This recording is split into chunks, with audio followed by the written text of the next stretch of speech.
Hello guys, कैसे हैं आप लोग। गुड आफ्टरनून सभी को। तो बिहार सेवन फेज़ 2023 की हम बात कर रहे हैं, बिहार सेवन फेज़ वैकेंसी की। तो ये वीडियो बहुत ही इंपॉर्टेंट है उसके लिए आपका, क्योंकि आप सब लोगों को ये अभी तक जो है पता चल गया होगा, क्योंकि ये ट्वीट में भी और न्यूज़ में भी बहुत सभी को खबर पहुंच गई होगी इस बात की कि जो आपका बिहार सेवन फेज़ का जो पेपर आने वाला है वो आपका बीपीएससी हेड मास्टर का जो आपका एग्ज़ाम हुआ है उससे मिलता जुलता आपका होने वाला है ना। तो ये बात आप सबको पता चल गई होगी। तो उसके पहले तो आप एक बार कमेंट करके मुझे ये बता दो वॉइस वगैरह आप तक पहुंच रही है, वीडियो क्लियर चल रहा है। उसके बाद में आगे सारी बातें करेंगे, क्योंकि वरना कभी ऐसा ना हो कि वॉइस वगैरह में कोई प्रॉब्लम हो और मैं। हाँ, एक बार कमेंट करके बता दो, फिर आगे बढ़ते हैं।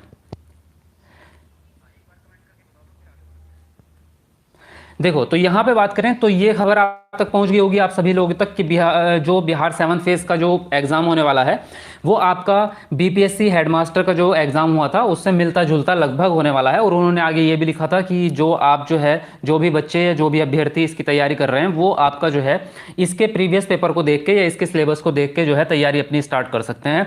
थोड़ा बहुत ही उसमें चेंजेस होगा, ये आपका जो है उसके अंदर सारी बात बताई गई थी। ठीक है, ये सब आप लोगों को पता है। तो इसलिए जो है बिहार जो बीपीएससी का हेडमास्टर का जो प्रीवियस पेपर हुआ है उसका मैं आज डिस्कशन करने वाला हूं। पूरा वो 150 नंबर का आपका पेपर हुआ था, उसमें कौन कौन से सब्जेक्ट पूछे गए थे, कितने नंबर का कौन सा सब्जेक्ट था, वो सारी चीज़ें इसमें जो है आपको पता चलती रहेगी। आपको मैं ऐसे बता देता हूँ शॉर्टकट में। इतिहास का जो है उसमें 20 प्रश्न है, करंट अफेयर के 15 प्रश्न है, सीडीपी के आपके 50 प्रश्न है, मैथ के 10 हैं और रीजनिंग के 10 प्रश्न हैं आपके, और साइंस और ईवीएस को मिला के आपके 15 नंबर का पूछा गया है। और आपका भूगोल जो है, जिसको जियोग्राफी कहते हैं, वो आपका 10 नंबर का पूछा गया है। और संविधान और राज्य व्यवस्था से 20 नंबर के क्वेश्चन आए हुए हैं। तो किस लेवल के प्रश्न आए हैं, किस तरह से, उसमें जीके जीएस जो है वो लगभग काफ़ी ज़्यादा है। जैसा कि आपके जो है इस बार के अभी जो हमारा जो न्यूज़ आई है उसमें यही बात बोल रहे हैं कि प्राइमरी पूरा का पूरा जो है जीके जीएस पे डिपेंड रहेगा, और आपका सेकंड जो ऊपर के जो एग्जाम रहेंगे माध्यमिक के वो आपके जो है GK GS plus main subject जो रहेगा उस पर आधारित रहेंगे। ठीक है, तो ये वीडियो आपकी बहुत ही ज़्यादा इंपॉर्टेंट होने वाली है, इसमें आपका सारी चीज़ें डिस्कस करेंगे। तो चलिए शुरू करते हैं क्लास। वीडियो को लाइक करें सब लोग, और जो लोग नए हैं तो चैनल को सब्सक्राइब कर लो अगर आप इस एग्जाम की तैयारी कर रहे हैं। और इस चीज़ के अकॉर्डिंग ही सारे के सारे नोट्स आपके अवेलेबल हैं। इस पूरे एग्जाम के नोट्स आप लोगों को दिए जा रहे हैं। तो जिन लोगों ने अभी तक बिहार सेवन फेज के नोट्स नहीं लिए हैं, इस नंबर पर व्हाट्सअप मैसेज करके आप नोट्स ले सकते हैं। नोट्स आपके पेड हैं, क्लासेस आपकी फ्री रहती हैं सारी। तो नोट्स आप ले सकते हैं इस नंबर पर व्हाट्सअप मैसेज करके 8532855503। कंप्लीटली नोट्स आपको दिए जाएंगे वहाँ पर। ठीक है, चलिए शुरू करते हैं क्लास। तो ये प्रीवियस पेपर जो है मैंने टाइप करवा लिया है, और इससे आपको आसानी ये रहेगी कि आपका जो है आपको पढ़ने में आसानी रहेगी, क्योंकि जो प्रीवियस पेपर जो नेट से डाउनलोड किया था वो बहुत ही बिलर टाइप का था थोड़ा सा। तो यहाँ पर जो है मैंने उसको थोड़ा सा टाइप कर दिया है, तो ये बहुत अच्छे से आपको पढ़ने में आ जाएगा। तो फास्ट चलेंगे क्योंकि हमें सिर्फ एनालाइज करना है, क्योंकि ये प्रश्न जो है इससे आपको सिर्फ ये पता चलेगा कि किस तरह के प्रश्न आपके जो है पूछे जा सकते हैं इस एग्जाम में। तो पहला प्रश्न आपका है कि कांग्रेस में उदारवादियों पर आपेक्ष पर सुरक्षित वाल्व सिद्धांत का प्रयोग किसने किया। तो फर्स्ट ऑप्शन है आपके यहाँ पर डब्ल्यू.सी. बनर्जी। दूसरा ऑप्शन है लाला लाजपत राय। तीसरा ऑप्शन है आपका रजनी पालमेदत। और डी ऑप्शन है आपका विलियम बैडरबर्न। और ई ऑप्शन है आपका उपर्युक्त में से कोई नहीं या उपर्युक्त में से एक से अधिक। तो बताएंगे आप लोग अपना आंसर कमेंट बॉक्स में लिखते रहेंगे, उसके बाद हम आगे बढ़ते रहेंगे। चलिए फटाफट से बताएंगे अपना आंसर। जो लोग भी नए जुड़ रहे हैं तो चैनल को ज़रूर सब्सक्राइब कर लेना, क्योंकि आपको बहुत ही इंपॉर्टेंट वीडियोज़ यहाँ पर मिलती रहेंगी। साथ में बेल आइकन ज़रूर दबा के रखना। इसके अलावा मैं आपको दो इंपॉर्टेंट वीडियो और बता देता हूँ यहाँ पर, जो कि आपको देखनी ज़रूरी है, क्योंकि वो पूरी जीके के ऊपर आधारित है, और जीके बहुत इंपॉर्टेंट है आपका बिहार के लिए। तो सिर्फ आपको इतना ही लिखना है यूट्यूब पे, बिहार जीके। जब आप बिहार जीके लिख के सर्च करेंगे तो यहाँ पर जो है देखिए सबसे ऊपर ये वीडियो आपको मेरी वीडियो मिल जाएगी। यहाँ पर ये है complete GK in one video. इसके अंदर 500 क्वेश्चंस की ये सीरीज़ है, ये वीडियो ज़रूर देख लेना। इसमें बिहार जीके पूरा का पूरा आपको पढ़ाया गया है। ठीक है, एक वीडियो है आपकी ईवीएस पे आधारित, क्योंकि ईवीएस भी आपकी पूछी जा रही है। तो आपको सर्च करना है Bihar seventh phase EVS notes, ये लिख के सर्च करना है Bihar seventh phase EVS notes. तो ये वीडियो आपको यहाँ पर मिल जाएगी। देखिए सबसे ऊपर ही ये वाली है बिहार ईवीएस एससीईआरटी। ये मैंने हैंड रिटन नोट्स हैं इस वीडियो के अंदर, हाथ से बनाए हुए, खुद मैंने बनाए हैं बिल्कुल एससीईआरटी पुस्तकों से। तो ये वीडियो आपके लिए बहुत इंपॉर्टेंट है, ये वीडियो देख लेना आप। ठीक है, उसके अलावा आपकी वीडियोस जो भी आती रहेंगी प्लेलिस्ट में ऐड होती रहेंगी, वहां से आप देख सकते हैं। तो यहाँ पर जो आंसर आपका करेक्ट होता है, यहाँ पर बी ऑप्शन आपका राइट हो जाता है, लाला लाजपत राय। ठीक है, चलिए आगे बढ़ते हैं अगले प्रश्न पर। अगला प्रश्न यहाँ पर आपका, स्वतंत्रता आंदोलन के प्रथम चरण में अतिवादी भारतीय नेतृत्व द्वारा निम्नलिखित में से किसको समझा और संगठित किया गया? तो फर्स्ट ऑप्शन है आर्य समाज, दूसरा है भारतीय विश्वविद्यालय अधिनियम 1904, तीसरा है आपका बहिष्कार और स्वदेशी आंदोलन, और आपका डी है असहयोग आंदोलन, और ई है आपका उपर्युक्त में से कोई नहीं या उपर्युक्त में से एक से अधिक। तो यहाँ पर जो आंसर आपका राइट होता है, यहाँ पर डी ऑप्शन आपका राइट होता है, असहयोग आंदोलन। ठीक है, चलिए अगला प्रश्न आपका है यहाँ पर, ये सारे जो है अभी यहाँ पर जो देख रहे हैं ये इतिहास के प्रश्न हैं, इसको जीएस के अंदर ही डाला गया है। जो इतिहास है और भूगोल है, जो राजनीतिक शास्त्र है, ये सारे के सारे किसके अंदर आ रहे हैं, और संविधान भी, ये सब जीएस के अंदर आ रहा है, इसीलिए उन्होंने जीके और जीएस उसको बोला हुआ है पार्ट को। भारत का महान वृद्ध व्यक्ति किसे कहा गया है? तो बताएंगे यहाँ पर कौन सा ऑप्शन आपका राइट होगा। तो यहाँ पर जो आंसर आपका राइट हो जाता है दादा भाई नौरोजी, यहाँ पर डी ऑप्शन आपका करेक्ट होता है। आगे बढ़ते हैं, मैं सिर्फ आपको आंसर बताते चल रहा हूँ, प्रश्न देखने हैं किस तरह के प्रश्न हैं, बाकी आप भी अपना आंसर कर सकते हैं कमेंट में। भारतीय राष्ट्रीय कांग्रेस की प्रथम महिला अध्यक्ष कौन बनी? तो ये है आपकी यहाँ पर डी ऑप्शन राइट हो जाएगा, एनी बेसेंट। ठीक है, चलिए आगे बढ़ते हैं। अगला प्रश्न यहाँ पर आपका, क्रिप्स प्रस्ताव को एक टूटते हुए बैंक पर बाद की तिथि का चेक के रूप में, पोस्ट डेटेड चेक इसको इंग्लिश में कह सकते हैं, पोस्ट डेटेड चेक के रूप में किसने वर्णित किया था? तो फर्स्ट ऑप्शन है आपका महात्मा गांधी, दूसरा जवाहरलाल नेहरू, तीसरा है सरदार पटेल, और डी है आपका मौलाना अबुल कलाम आज़ाद, और ई है आपका उपर्युक्त में से कोई नहीं या उपर्युक्त में से एक से अधिक। तो आप अपना आंसर कमेंट में लिखते रहेंगे सब लोग। देखिए, तो यहाँ पे आंसर पहला ऑप्शन राइट होता है, यहाँ पर महात्मा गांधी। अगला प्रश्न है यहाँ पर आपका, चाटो और छोड़ो पर नारा किसने दिया? तो फर्स्ट ऑप्शन है आपका M.A. जिन्ना, दूसरा ऑप्शन है आपका मोहम्मद इकबाल, तीसरा है M.A. अंसारी, और डी है आपका मौलाना अबुल कलाम आज़ाद। तो बताएंगे यहाँ पर, और ई ऑप्शन में उपर्युक्त में से कोई नहीं या फिर उपर्युक्त में एक में से अधिक। तो बताएंगे कौन सा ऑप्शन आपका राइट होगा।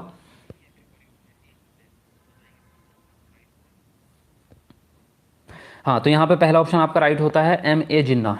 अगले प्रश्न पे बढ़ते हैं। अगला प्रश्न है यहाँ पर आपका, सविनय अवज्ञा आंदोलन प्रारंभ करने का निर्णय लिया गया किसके द्वारा? किस में, मतलब कौन से अधिवेशन में? फर्स्ट ऑप्शन है लखनऊ अधिवेशन 1916 में, दूसरा है आपका अहमदाबाद अधिवेशन 1921 में, तीसरा लाहौर अधिवेशन 1926 में, और डी है आपका कराची अधिवेशन 1931 में, या फिर ई ऑप्शन है आपका यहाँ पर उपर्युक्त में से कोई नहीं या उपर्युक्त में एक से अधिक। तो बताएंगे आप कौन सा ऑप्शन यहाँ पर आपका राइट होगा।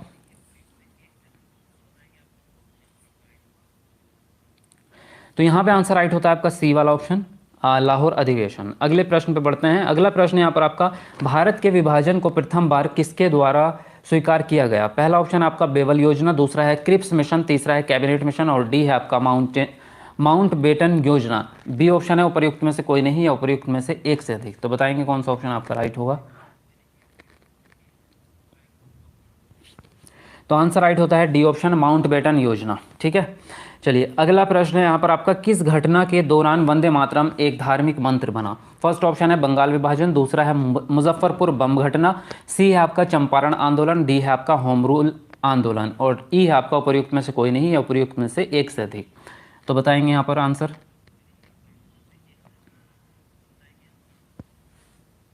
तो यहाँ पे आंसर राइट होता है पहला ऑप्शन, बंगाल विभाजन। अगला प्रश्न यहाँ पर आपका, किसकी अध्यक्षता के अंतर्गत मार्च 1940 में रामगढ़ में भारतीय राष्ट्रीय कांग्रेस का 53वां अधिवेशन हुआ? फर्स्ट ऑप्शन है जवाहरलाल नेहरू, दूसरा है आपका राजेंद्र प्रसाद, तीसरा है मौलाना अबुल कलाम आज़ाद, और डी है आपका सरदार पटेल, ई है आपका उपर्युक्त में से कोई नहीं या उपर्युक्त में से एक से अधिक।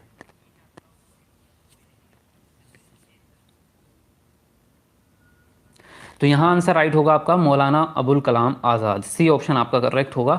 अगला प्रश्न यहाँ पर आपका, बौद्ध धर्म हिंदू धर्म के अंदर एक सुधार आंदोलन था, इन शब्दों को किसने कहा? फर्स्ट ऑप्शन आपका BC लॉ, तीसरा ऑप्शन आपका यहाँ पर AB किथ, और सी है BP वर्मा, और डी है आपका BA स्मिथ, और ई ऑप्शन आपका उपर्युक्त में से कोई नहीं या फिर एक से अधिक।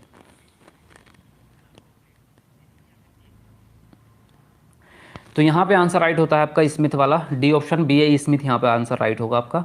अगला प्रश्न यहाँ पर आपका, किसने सोचा था कि प्रथम बौद्धवादी काउंसिल राजगृह में ही होना चाहिए? तो फर्स्ट ऑप्शन है आनंद, दूसरा है अश्वघोष, तीसरा है आपका बिंबिसार, और डी ऑप्शन आपका अजातशत्रु। तो ई ऑप्शन आपका उपर्युक्त में से कोई नहीं या फिर उपर्युक्त में से एक से अधिक। देखिए, तो यहाँ पे जो आंसर आपका राइट होगा, यहाँ पे डी ऑप्शन होता है अजातशत्रु। डी ऑप्शन आपका करेक्ट होता है। ठीक है, चलिए आगे बढ़ते हैं अगले प्रश्न पर। अगला प्रश्न यहाँ पर आपका, किसके द्वारा 3 प्रसिद्ध बंदरगाहों सोपारा, काम्बे और बचौड़ को गुप्त साम्राज्य में मिलाया गया? तो फर्स्ट ऑप्शन है आपका चंद्रगुप्त प्रथम, दूसरा ऑप्शन है यहाँ पर समुद्रगुप्त, तीसरा है चंद्रगुप्त विक्रमादित्य, डी ऑप्शन है आपका कुमारगुप्त, ई ऑप्शन आपका उपर्युक्त में से कोई नहीं या फिर उपर्युक्त में से एक से अधिक। बताएंगे यहाँ पर कौन सा ऑप्शन आपका राइट होगा।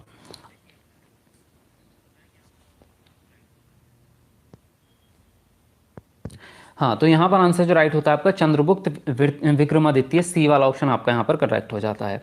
अगला प्रश्न यहाँ पर आपका, वह प्रथम भारतीय मुसलमान कौन था जो दिल्ली का सुल्तान बना? ए है आपका यहाँ पर नासिरुद्दीन महमूद शाह, दूसरा है मुबारक खिलजी, तीसरा ऑप्शन है आपका मसूद शाह, और डी ऑप्शन है यहाँ पर आपका आराम शाह, ई है उपर्युक्त में से कोई नहीं या फिर उपर्युक्त में से एक से अधिक।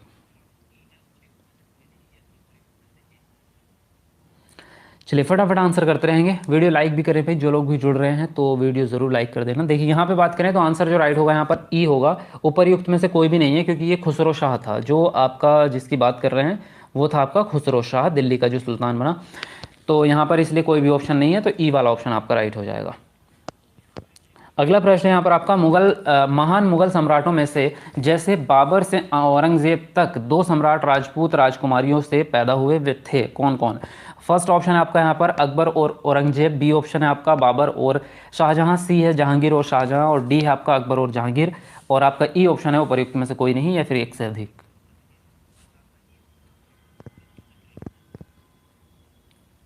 तो यहाँ पे जो आंसर आपका राइट होता है डी ऑप्शन होता है, अकबर और जहांगीर जो थे वो आपके राजपूत राजकुमारियों से पैदा हुए थे।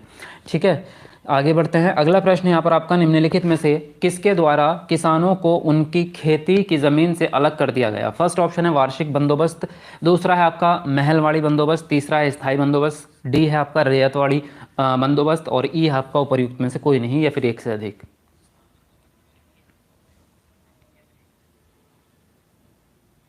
देखिए तो यहाँ पे जो आंसर आपका करेक्ट होता है, यहाँ पे आपका जो है आंसर सी ऑप्शन राइट होता है, स्थायी बंदोबस्त। ठीक है, यहाँ पर आप देख सकते हैं जितने भी अभी तक के प्रश्न आ रहे हैं इसको आप जनरल स्टडीज़ ही मान सकते हैं। वैसे ये प्रश्न जो है आंदोलन से रिलेटेड हैं, जो कि आपका जो है बिहार का मतलब भारत के आंदोलन और बिहार में उसकी भूमिका, ये वाला एक टॉपिक होता है जो उस टॉपिक के अंदर आ रहे हैं। इसको हम इतिहास बोलते हैं, नॉर्मली आम भाषा में इसको इतिहास बोलते हैं, लेकिन ये टोटली जनरल स्टडीज़ के अंदर आते हैं, इतिहास भी, भूगोल भी, राजव्यवस्था भी।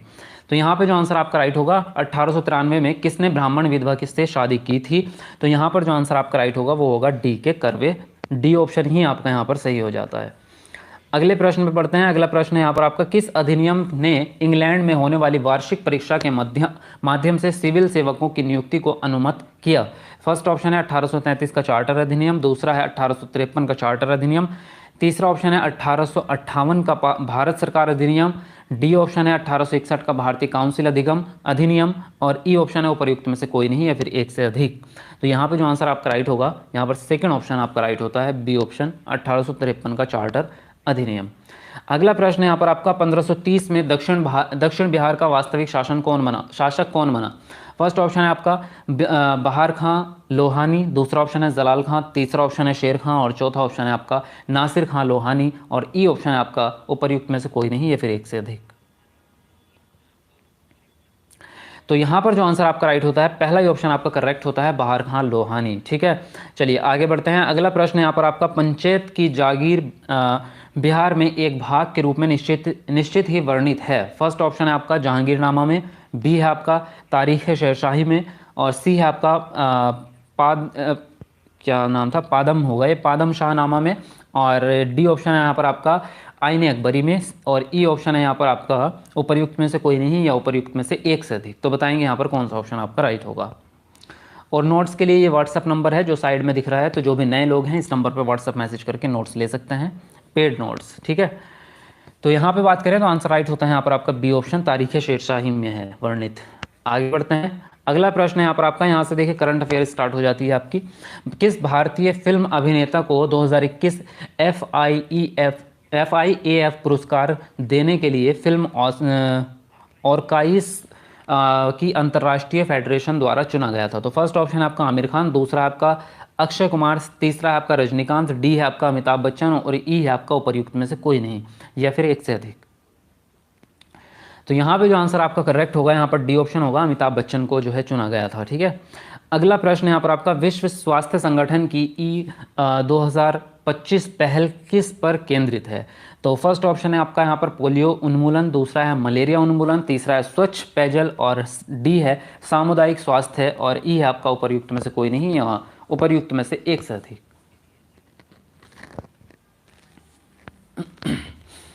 तो यहाँ पे जो आंसर आपका राइट होता है यहाँ पर सेकंड ऑप्शन होता है मलेरिया उन्मूलन, बी ऑप्शन आपका राइट है। अगला प्रश्न यहाँ पर आपका दिल्ली स्पोर्ट्स यूनिवर्सिटी का प्रथम कुलपति किसको नियुक्त किया गया?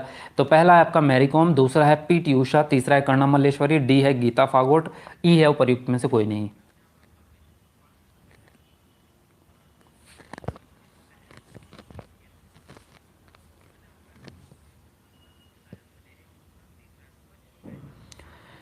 तो यहाँ पे जो आंसर आपका राइट होता है यहाँ पर सी होता है कर्णम मल्लेश्वरी। आगे बढ़ते हैं, अगला प्रश्न है वर्ष 2021 में कागज रहित बजट पेश करने वाला पहला राज्य कौन सा है? तो पहला ऑप्शन है आपका ओडिशा, दूसरा है आपका उत्तर प्रदेश, तीसरा है मध्य प्रदेश और डी ऑप्शन है आपका तेलंगाना और ई ऑप्शन आपका इनमें से कोई नहीं या फिर एक से अधिक। तो यहाँ पे जो आंसर आपका राइट होता है यहाँ पर आंसर बी ऑप्शन राइट होगा, उत्तर प्रदेश था। ठीक है, उत्तर प्रदेश। चलिए आगे बढ़ते हैं, अगला प्रश्न है यहाँ पर आपका कोविड का पता लगाने के लिए कृत्रिम होशियारी एई जिसको कहते हैं आर्टिफिशियल इंटेलिजेंस पर आधारित एक्सरे तकनीक को निम्नलिखित में से किस संस्था द्वारा हाल ही में विकसित किया गया है? फर्स्ट ऑप्शन है आपका आईआईटी जोधपुर, दूसरा ऑप्शन है एम्स नई दिल्ली, तीसरा ऑप्शन है आपका पीजीआई चंडीगढ़, डी ऑप्शन है आपका आईआईएचएमआर नई दिल्ली और ई ऑप्शन है आपका उपर्युक्त में से कोई नहीं या फिर एक से अधिक। तो यहाँ पे जो आंसर आपका राइट है पहला ऑप्शन आपका सही है, आईआईटी जोधपुर। अगला प्रश्न है यहाँ पर आपका इंडिया इंटरनेशनल विज्ञान उत्सव 2021 का 7वां संस्करण कहाँ पर आयोजित किया गया था? तो फर्स्ट ऑप्शन है आपका जालंधर, दूसरा है आपका अहमदाबाद, सी है आपका कोलकाता और डी है आपका पणजी, ई है आपका उपर्युक्त में से कोई नहीं या फिर एक से अधिक। तो बताएंगे यहाँ पर कौन सा ऑप्शन आपका राइट होगा। यहाँ से देखिए जो ये करंट अफेयर है ये 2021 का है क्योंकि ये पुराना पेपर है, प्रीवियस क्वेश्चन पेपर। अब जो आपका करंट अफेयर आएगा वो 2022 और 23 का आएगा। जो आपके पुरस्कार वगैरह जो चीज़ें हैं वो जो 2022 के एंड में जो भी हुए होंगे वो भी पूछे जा सकते हैं और बाकी मेन जो करंट अफेयर रहेगा वो 2023 का रहेगा आपके एग्जाम में। लेकिन आपको इससे ये पता चलेगा कि किस टॉपिक के करंट अफेयर पूछे जाते हैं। जैसे कि यहाँ पे बोला इसने कि इंटरनेशनल विज्ञान उत्सव, तो ये एक टॉपिक मिला। अब इंटरनेशनल विज्ञान उत्सव जो है वो 2022 में भी मनाया गया होगा और 23 में भी मनाया जाएगा। तो इसका आपको जो है ये पता चलेगा कि इस टॉपिक की करंट अफेयर मुझे पता होनी चाहिए, ये वाले प्रश्न आपके आते हैं। तो इससे आपको ये चीज़ की नॉलेज हो जाएगी। ठीक, तो यहाँ पे जो आंसर आपका राइट हो जाता है यहाँ पर डी ऑप्शन होता है आपका पणजी। अगला प्रश्न है यहाँ पर आपका भारतीय ओलंपियन नीरज चोपड़ा ने कितने मीटर की दूरी की थ्रो करके स्वर्ण पदक जीता था? तो फर्स्ट ऑप्शन है आपका 80.07 मीटर, यहाँ पे पॉइंट है ये डैश नहीं है, 86.92 मीटर और सी है आपका यहाँ पर 87.58 मीटर और डी है आपका 89.20 मीटर। तो बताएंगे यहाँ पर कौन सा ऑप्शन आपका सही होगा।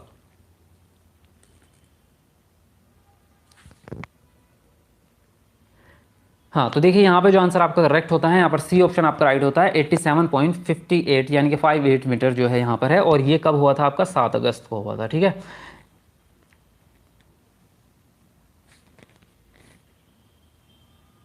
अगला प्रश्न है यहाँ पर आपका वर्ष 2021 के नाटो शिखर सम्मेलन का निम्नलिखित में से क्या एक विषय था? फर्स्ट ऑप्शन है परमाणु हथियारों पर रोक, दूसरा है कोविड-19 का मुकाबला, तीसरा है आपका जैविक हथियारों पर रोक और डी है आपका गठबंधन की एकता को सुदृढ़ करना, ई है आपका उपर्युक्त में से कोई नहीं या फिर एक से अधिक। तो यहाँ पर कौन सा ऑप्शन आपका राइट हो सकता है, जल्दी बताएंगे।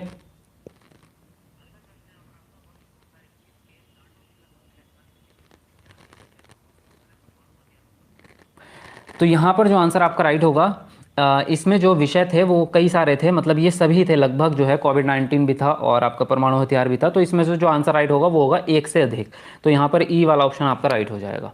ठीक है, आगे बढ़ते हैं, अगला प्रश्न है यहाँ पर आपका नवंबर 2020 के बिहार विधानसभा में मतदाताओं की उपस्थिति का प्रतिशत लगभग किस प्रकार रहा? तो पहला ऑप्शन है आपका 55% पुरुष और 60% महिला, दूसरा ऑप्शन है 57% पुरुष और 59% महिला। तो बताएंगे यहाँ पर कौन सा ऑप्शन आपको ठीक लग रहा है। देखिए यहाँ पर जो आंसर आपका राइट होगा वैसे पहला ऑप्शन होगा, 55% पुरुषों के मतदाताएं मतलब मत जो वोट जिसको हम कहते हैं वोट दिए गए और 60% महिलाओं के द्वारा मत किए गए। ठीक है, तो यहाँ पर पहला ऑप्शन आपका राइट है। अगला प्रश्न है यहाँ पर आपका, बिहार की एथेनॉल उत्पादन संवर्धन नीति 2021 में किस राशि तक की सब्सिडी का प्रावधान है? तो पहला ऑप्शन आपका 1 करोड़, दूसरा ऑप्शन है 3 करोड़, तीसरा ऑप्शन है आपका 5 करोड़, चौथा ऑप्शन है 7 करोड़ और पांचवा ऑप्शन है आपका उपर्युक्त में से कोई नहीं या एक से अधिक। तो यहाँ पे जो आंसर आपका राइट होगा यहाँ पे सी ऑप्शन होगा 5 करोड़।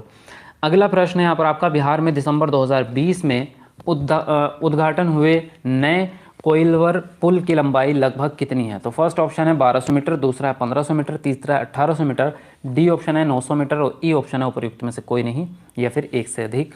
तो यहाँ पर जो आंसर आपका करेक्ट होता है यहाँ पे बी ऑप्शन होता है 1500 मीटर। आगे बढ़ते हैं, अगला प्रश्न है आपका, UNEP तथा बिहार संस्करण के बीच फरवरी 2021 में हुए समझौता ज्ञापन में निम्नलिखित में से कौन सा शामिल है? फर्स्ट ऑप्शन आपका कम कार्बन विकास, दूसरा है जलवायु लचीलापन, तीसरा है विद्युत वाहनों का उत्पादन, डी ऑप्शन है वनीकरण, ई ऑप्शन है उपर्युक्त में से कोई नहीं या उपर्युक्त में से एक से अधिक। तो बताएंगे यहाँ पर कौन सा ऑप्शन आपका राइट होगा। यहाँ पे जो आंसर आपका राइट होगा यहाँ पे ई ऑप्शन होगा एक से अधिक, क्योंकि इसमें पहला और दूसरा दोनों ही सही है, मतलब दोनों को शामिल किया गया है, तो एक से अधिक वाला ऑप्शन आपका राइट होगा। अगला प्रश्न है, 2020-21 में राष्ट्रीय औसत के प्रतिशत के रूप में बिहार की प्रति व्यक्ति आय मौजूदा कीमतों पर लगभग क्या थी? तो फर्स्ट ऑप्शन है आपका 36%, दूसरा है आपका 44%, तीसरा है आपका 53% और चौथा ऑप्शन है 59%, ई ऑप्शन है इनमें से कोई नहीं या फिर एक से अधिक। तो इसका जो आंसर आपका राइट हो सकता है यहाँ पे आंसर पहला ऑप्शन राइट होगा इसका 36%। चलिए आगे बढ़ते हैं, अगला प्रश्न है यहाँ पर आपका, हाल ही में किन दो देशों ने अंतर्राष्ट्रीय चंद्र अनुसंधान केंद्र पर कार्य करने की योजना बनाई है? पहला ऑप्शन है भारत तथा रूस, दूसरा ऑप्शन है भारत तथा अमेरिका, तीसरा ऑप्शन है चीन तथा रूस और चौथा ऑप्शन है आपका जापान तथा चीन और ई ऑप्शन है उपर्युक्त में से कोई नहीं या फिर एक से अधिक।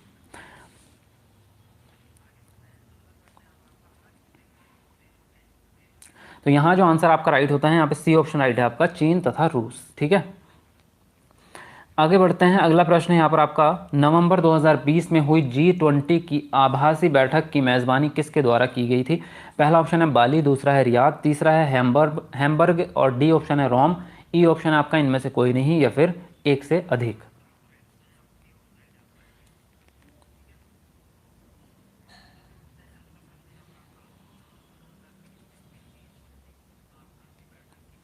तो यहाँ पर जो आंसर आपका राइट होता है यहाँ पर बी ऑप्शन आपका राइट होता है, रियाद। सेकेंड ऑप्शन आपका करेक्ट है। अगला प्रश्न यहाँ पर आपका, एक मिनट और एक चीज़ इसमें है, हाँ लिखा हुआ है ना 2020, हाँ ये ठीक है, क्योंकि ये 2020 के बारे में पूछा है, ये हाल ही की नहीं पूछा है। अगर हाल ही में जब पूछेगा 2023 में जो है, जब आपकी करंट अफेयर आएगी तो 2023 में आपकी भारत में होगी ये बैठक। ठीक है, ये भी याद रखना, भारत में होगी 2023 में। आगे बढ़ते हैं, अगला प्रश्न यहाँ पर आपका, शिक्षा का अधिकार अधिनियम 2009 की धारा 24 निम्नलिखित में से किससे संबंधित है? तो फर्स्ट ऑप्शन है पाठ्यक्रम और मूल्यांकन प्रक्रिया, दूसरा ऑप्शन है उपयुक्त सरकार के कर्तव्य, तीसरा है विद्यार्थी शिक्षक अनुपात, डी ऑप्शन है शिक्षकों के कर्तव्य और शिकायतों का निवारण, ई ऑप्शन है आपका उपर्युक्त में से कोई नहीं या फिर एक से अधिक। तो यहाँ पे जो आंसर आपका करेक्ट होता है यहाँ पर डी ऑप्शन होगा, शिक्षकों के कर्तव्य और शिकायतों का निवारण। आगे प्रश्न है, भारतीय प्रणाली के अनुसार शिक्षा क्या है? फर्स्ट ऑप्शन है आपका नागरिकता स्कूल, दूसरा है आपका जीविकोपार्जन यानी कि आपका जो है आजीविका कमाने का एक साधन है, सी ऑप्शन है आपका सत्य की तलाश में मानव आत्मा का प्रशिक्षण, डी ऑप्शन है आपका सीखना और ई ऑप्शन है इनमें से कोई नहीं आपका। तो बताएंगे कौन सा ऑप्शन आपका ठीक होगा। ये अब आपके CDP के प्रश्न आपके स्टार्ट हो गए हैं। ठीक है, CDP टीचिंग एप्टीट्यूड और जितने भी जो शिक्षक के कानून हैं शिक्षा से रिलेटेड वाले, वो सारे इसके अंदर आएंगे आपके। तो यहाँ पे बात करें तो आंसर जो राइट होगा यहाँ पर आपका डी ऑप्शन होगा, सीखना। भारत प्रणाली के अनुसार शिक्षा को सीखना कहते हैं। अगला प्रश्न यहाँ पर आपका, निम्नलिखित में से किसने उद्दीपन प्रक्रिया संबंध को सीखने की मूल इकाई माना है? फर्स्ट ऑप्शन है संज्ञानात्मक अधिगम का सिद्धांत, दूसरा है मानवतावादी अधिगम का सिद्धांत, तीसरा है सामाजिक अधिगम का सिद्धांत और डी है व्यवहारवादी अधिगम का सिद्धांत, ई है आपका उपर्युक्त में से कोई नहीं या फिर एक से अधिक।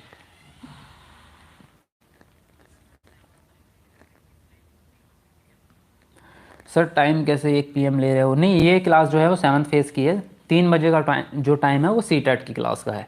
CTET की 3 बजे ही होगी, ये आपकी 1 बजे जो है वो 7th फेज़ की होगी। देखो तो यहाँ पे बात करें तो आंसर जो राइट होता है आपका, यहाँ पे डी ऑप्शन होता है व्यवहारवादी, क्योंकि उद्दीपन अनुक्रिया, जो उद्दीपन अनुक्रिया कह लो या उद्दीपन प्रतिक्रिया, ये वाले जो सिद्धांत हैं वो हैं आपके, जैसे कि आपका बिल्ली वाला सिद्धांत है आपका, आपको पता होगा, बंदर वाला सिद्धांत है जो कि आपका किनका है, आपका पेवलव का है, आपका थॉर्नडाइक का है। ये सारे किस पे आधारित हैं, व्यवहारवाद पर आधारित हैं। तो ये व्यवहारवादी अधिगम के सिद्धांत जो हैं ये उद्दीपन प्रतिक्रिया संबंध के ऊपर जो है आधारित हैं। ठीक है, आगे बढ़ते हैं। अगला प्रश्न है, इनमें से कौन सीखने के लिए रचनावादी दृष्टिकोण से जुड़ा है? फर्स्ट ऑप्शन है आपका थॉर्नडाइक, दूसरा है वाइगोत्स्की, तीसरा मास्लो और डी ऑप्शन है आपका कार्ल रोजर्स। तो यहाँ पर बताएंगे कौन सा ऑप्शन आपका राइट होगा। तो यहाँ पे आंसर राइट होगा आपका वाइगोत्स्की, ये आपके रचनावादी दृष्टिकोण से जुड़े हुए हैं। अगला प्रश्न है, एक बच्चे की सामाजिक शिक्षा वास्तव में शुरू होती है? फर्स्ट ऑप्शन है जैसे ही वह जन्म लेता है, दूसरा ऑप्शन है जैसे ही वह 3 साल की उम्र प्राप्त करता है, सी ऑप्शन है जैसे ही उसे नर्सरी के बाद स्कूल भर्ती किया जाता है और डी ऑप्शन है जैसे ही वह बोलना सीखता है, या फिर उपर्युक्त में से कोई नहीं या फिर एक से अधिक।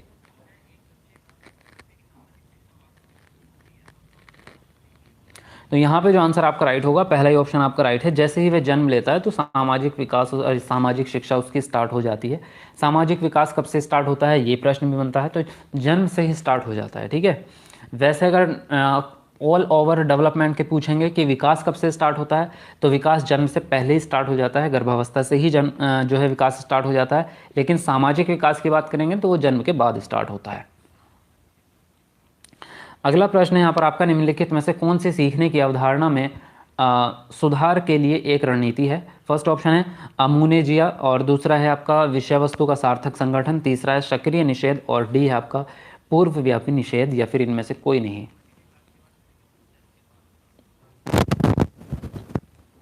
तो यहाँ पर जो आंसर आपका राइट होगा सी ऑप्शन होगा आपका सक्रिय निषेध। ठीक है, आगे बढ़ते हैं। अगला प्रश्न यहाँ पर आपका, शिक्षा आयोग की रिपोर्ट का शीर्षक है? फर्स्ट ऑप्शन है आपका बोझ के बिना सीखना, दूसरा है एक प्रबुद्ध और मानव समाज, सी है आपका शिक्षा और भारत के लोग, डी है आपका शिक्षा और राष्ट्रीय विकास, या फिर उपर्युक्त में से कोई नहीं। तो यहाँ पर जो आंसर आपका करेक्ट होगा, यहाँ पर बी ऑप्शन आपका राइट होगा, एक प्रबुद्ध और मानव समाज। अगला प्रश्न है, थोड़ा फास्ट में चल रहा हूँ क्योंकि बहुत सारे प्रश्न हैं इसको सॉल्व करने में, वरना कई घंटे लग जाएंगे। तो फिलहाल हमारा मतलब यह है कि हमें प्रश्न देखने हैं कि किस प्रकार के प्रश्न आ रहे हैं। ठीक है, तो इसलिए हम फास्ट कर लेते हैं इसको। निम्नलिखित में से कौन सा शिक्षण के अंतःक्रियात्मक चरण के दौरान किया जाता है? शिक्षण के लक्ष्यों का निर्माण या फिर पढ़ाई जाने वाली सामग्री के बारे में निर्णय, दूसरा ऑप्शन है तीसरा है शिक्षार्थियों की रुचियों और क्षमताओं के बारे में निदान, डी है आपका उपयुक्त परीक्षण उपकरणों का चयन, उपयुक्त परीक्षण उपकरणों का चयन। तो बताएंगे यहाँ पर कौन सा ऑप्शन आपका सही होगा। सर ये बता दीजिए, इसमें भी 5 ही ऑप्शन आएगा क्या? ये अभी कंफर्म नहीं है 5 आएगा या 4 ऑप्शन आएगा, वैसे इससे कोई ज़्यादा फर्क पड़ेगा नहीं, मुझे जहाँ तक लगता है 4 ऑप्शन आने चाहिए, क्योंकि ये ओल्ड फैशन है, पुराना पेपर है, तो अब जो पेपर आएगा उसमें 4 ऑप्शन ही आपके आएंगे। यहाँ पे आंसर राइट होगा आपका डी ऑप्शन। देखो, अंतःक्रियात्मक चरण के दौरान, 1 मिनट रुक जाओ, यहाँ पे कुछ तो मिस्टेक है, शिक्षा के लक्ष्यों का निर्माण पहले होता है। ठीक है, और आपका पढ़ाई जाने वाली सामग्री का चयन पहले होता है, आपका रुचि और क्षमताओं का निदान भी पहले होता है, उपयुक्त परीक्षण उपकरणों का चयन भी, वैसे तो उपकरणों का चयन तो पहले ही टीचर प्लानिंग के द्वारा करके जाता है, तो मुझे जहाँ तक लग रहा है इसका ऑप्शन जो है इसमें 1 से अधिक को हम मानना चाहिए। यहाँ पर जो आंसर राइट होगा 1 से अधिक वाला मानना चाहिए हमें। ठीक है, यहाँ पर मानते हैं हम ई ऑप्शन को राइट, क्योंकि ये सभी को, या तो प्लानिंग अगर शिक्षण को की जो लेसन प्लानिंग होती है, जब हम लेसन प्लान करते हैं उसको अगर ये मान रहे हैं तो अंतःक्रियात्मक में सारे चरण आ जाएंगे फिर तो, क्योंकि ये सारे के सारे लेसन प्लान के ही चरण हैं। तो यहाँ पे इसलिए ई ऑप्शन आपका राइट होगा। अगला प्रश्न है, एक शिक्षक वास्तव में तब तक नहीं पढ़ा सकता जब तक कि वह स्वयं सीख नहीं रहा हो। विशेष रूप से व्यक्त किया गया एक दृष्टिकोण किसके द्वारा दिया गया है? फर्स्ट ऑप्शन है महात्मा गांधी, दूसरा रविंद्रनाथ टैगोर, तीसरा है अरविंद घोष और डी ऑप्शन है स्वामी विवेकानंद। तो बताएंगे यहाँ पर कौन सा ऑप्शन आपका सही होगा।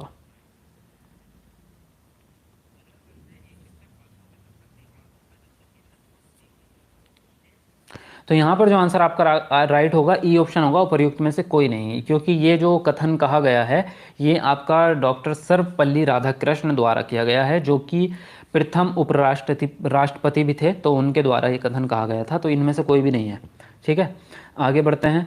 अगला प्रश्न यहाँ पर आपका, स्वामी विवेकानंद ने निम्नलिखित में से किस अवधारणा पर बल दिया है? फर्स्ट ऑप्शन है अभिन्न शिक्षा, दूसरा है आपका मानव निर्माण शिक्षा, तीसरा है आपका सद्भाव के लिए शिक्षा, और डी ऑप्शन है नागरिकता शिक्षा, चौथा ऑप्शन है उपर्युक्त में से कोई नहीं। बताएंगे कौन सा ऑप्शन आपका राइट होगा? सर मेरा सीटेट 2022 में 116 नंबर आया है, बट 7th फेज से डर लग रहा है। देखो, डर के तो हम अपनी क्षमताओं को ही घटा रहे हैं, डरने की ज़रूरत नहीं है। जैसा भी है अब हमारे सामने उससे लड़ेंगे, मतलब तैयारी करेंगे एक तरह से। तो तैयारी करो अच्छे से और बिल्कुल पास करो। डरने से तो हमारी और क्षमताएं कम हो जाएंगी फिर, है ना। देखो यहाँ पे बात करें तो आंसर जो राइट होगा आपका बी ऑप्शन होगा यहाँ पर, मानव शिक्षा, मानव निर्माण शिक्षा। अगला प्रश्न यहाँ पर आपका, सहकारी अधिगम की अवधारणा किसने प्रस्तुत की है? फर्स्ट ऑप्शन है जॉनसन और स्मिथ, दूसरा है नॉर्मन ए क्राउडर, सी ऑप्शन है आपका फ्रेड एस केलर, और डी ऑप्शन है मॉरिसन, ई ऑप्शन है उपर्युक्त में से कोई नहीं। तो बताएंगे कौन सा ऑप्शन आपका राइट होगा? तो इसमें आपका जो है दो ऑप्शन राइट है, पहला भी राइट है और दूसरा भी राइट है, इसलिए हम इसमें चुनेंगे एक से अधिक, तो ई ऑप्शन को यहाँ पर राइट लगाएंगे। अगला प्रश्न है, शिक्षण के अग्रिम आयोजक मॉडल के अनुसार सामग्री को व्यवस्थित करने के लिए निम्नलिखित में से किस सिद्धांत का उपयोग किया जाता है? पहला ऑप्शन है प्रगतिशील भेदभाव का सिद्धांत, दूसरा है प्रतिक्रिया का सिद्धांत, तीसरा है अंतिम प्रदर्शन निर्दिष्ट करने का सिद्धांत, और डी है तत्परता का सिद्धांत, और ई है उपर्युक्त में से कोई नहीं। देखो, अग्रिम आयोजक का मतलब ही यही है कि पहले से, मतलब अग्रिम मतलब एक स्टेप आगे आप चल रहे हैं, तो अग्रिम आयोजक मॉडल उसी को कहेंगे। सामग्री को व्यवस्थित कर रहे हैं आप, सामग्री मतलब टीएलएम जो बच्चों के लिए पढ़ाने के लिए है, तो इसमें जो सिद्धांत लगेगा वो तत्परता का सिद्धांत लगेगा। मतलब आप पहले से ही तैयारी कर रहे हैं, तत्परता का मतलब ही तैयारी होना होता है ना, तैयार होना, तो आप टीचिंग के लिए तैयार हैं एक तरह से, तो डी ऑप्शन राइट होगा। अगला प्रश्न यहाँ पर आपका, इनमें से किसने सुझाव दिया कि अहंकारवाद छोटे बच्चों के भाषा सीखने को प्रभावित करता है? चॉम्स्की, प्याजे, स्किनर या वाइगोत्स्की, या फिर इनमें से किसी ने नहीं? तो बताएंगे यहाँ पर आंसर कौन सा राइट होगा?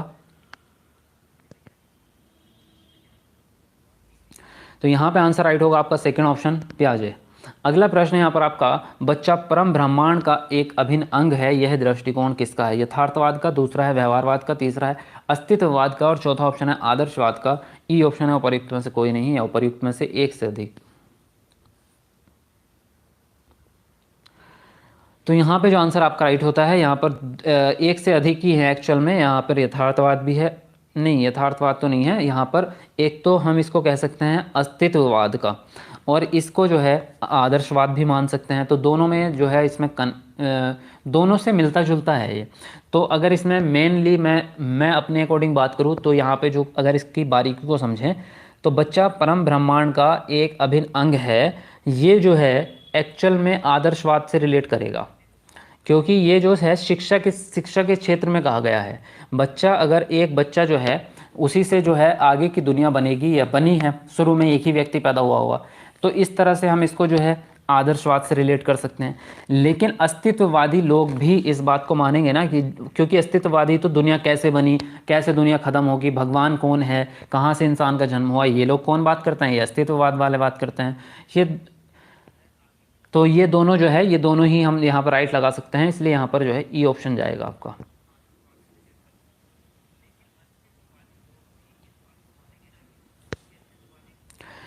अगला प्रश्न यहाँ पर आपका, रूसो की स्वतंत्रता की अवधारणा को किसके द्वारा स्वीकार नहीं किया गया है? फर्स्ट ऑप्शन आपका पेस्टोलॉजी, दूसरा ऑप्शन है जीन पॉल शास्त्र, और तीसरा है आपका पाउलो फ्रेयर, और डी ऑप्शन है जॉन डियो, और यहाँ पर ई ऑप्शन है उपर्युक्त में से कोई नहीं।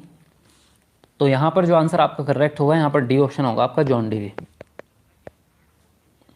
अगला प्रश्न यहाँ पर आपका, भारतीय संविधान का कौन सा अनुच्छेद प्राथमिक स्तर पर मातृभाषा में शिक्षा की सुविधा से संबंधित है? तो फर्स्ट ऑप्शन है अनुच्छेद 343, दूसरा ऑप्शन है आपका अनुच्छेद 350 ए, अनुच्छेद 348, या अनुच्छेद 351, या फिर इनमें से कोई नहीं। तो कौन सा ऑप्शन आपको राइट लग रहा है? सब लोग लिखें अपना आंसर।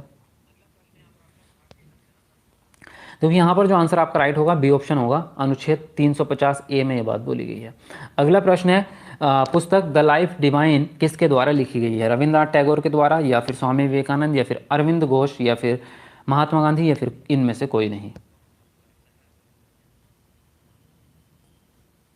तो यहाँ पर जो आंसर आपका राइट होगा सी ऑप्शन होगा, अरविंद घोष के द्वारा लिखी गई है।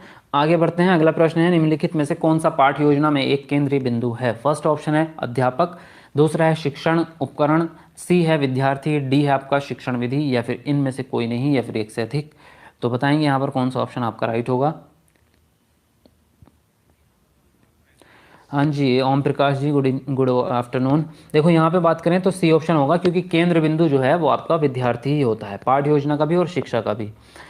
आगे बढ़ते हैं, अगला प्रश्न है एमिल दुखम का कार्य प्रणाली उपकरण है। फर्स्ट ऑप्शन है घटना क्रिया विज्ञान, दूसरा है सामाजिक तथ्य, तीसरा है धर्म, और डी ऑप्शन है श्रम विभाजन, ई ऑप्शन है उपर्युक्त में से कोई नहीं। तो यहाँ पर जो आंसर आपका राइट है, यहाँ पर एक्चुअल में तीनों सही है, इसमें आपका पहला भी सही है, दूसरा भी सही है, तीसरा भी सही है, इसलिए एक से अधिक वाला ऑप्शन चुनेंगे। आंसर यहाँ पे ई राइट होगा आपका। अगला प्रश्न है किस प्रकार का अनुसंधान सिद्धांत विकास से संबंधित है। फर्स्ट ऑप्शन है क्रियात्मक अनुसंधान, दूसरा है प्रायोगिक अनुसंधान, तीसरा है केस अध्ययन, और डी है बुनियादी अनुसंधान, और ई है आपका उपर्युक्त में से कोई नहीं।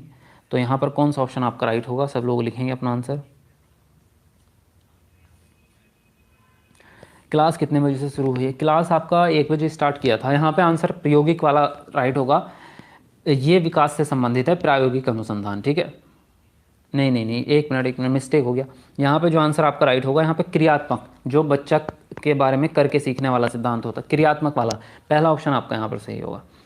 अगला प्रश्न है शरीर के अंगों में प्रसार को किस नाम से जाना जाता है। फर्स्ट ऑप्शन है वृद्धि, दूसरा है आपका विकास, तीसरा वृद्धि या विकास, डी ऑप्शन है निलंबन, और ई ऑप्शन है उपर्युक्त में से कोई नहीं।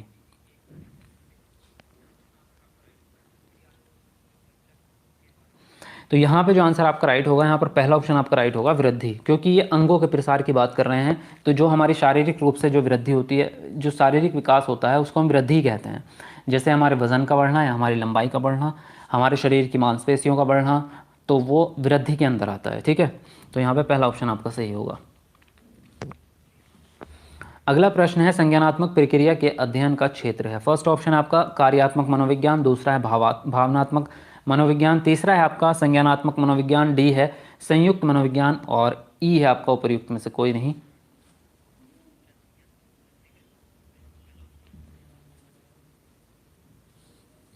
तो आंसर राइट होगा यहाँ पर आपका संज्ञानात्मक मनोविज्ञान, सी ऑप्शन आपका यहाँ पर सही होगा। अगला प्रश्न है जीन पियाजे के अनुसार संज्ञानात्मक विकास की प्रमुख अवस्थाओं की संख्या कितनी है। तो ये आप सबको पता है, 4 है अवस्थाएं संज्ञानात्मक विकास की, सेकंड ऑप्शन राइट होता है। अगला प्रश्न है सार्वभौमिक बुद्धि पद सबसे पहले किसने गढ़ा था। तो फर्स्ट ऑप्शन है आपका पीटर सालोवे और जॉन मेयर, दूसरा है गोलमैन और जॉन मेयर, तीसरा है गोलमैन, और डी है आपका पीटर सालोवे और गोलमैन, या फिर इनमें से कोई नहीं।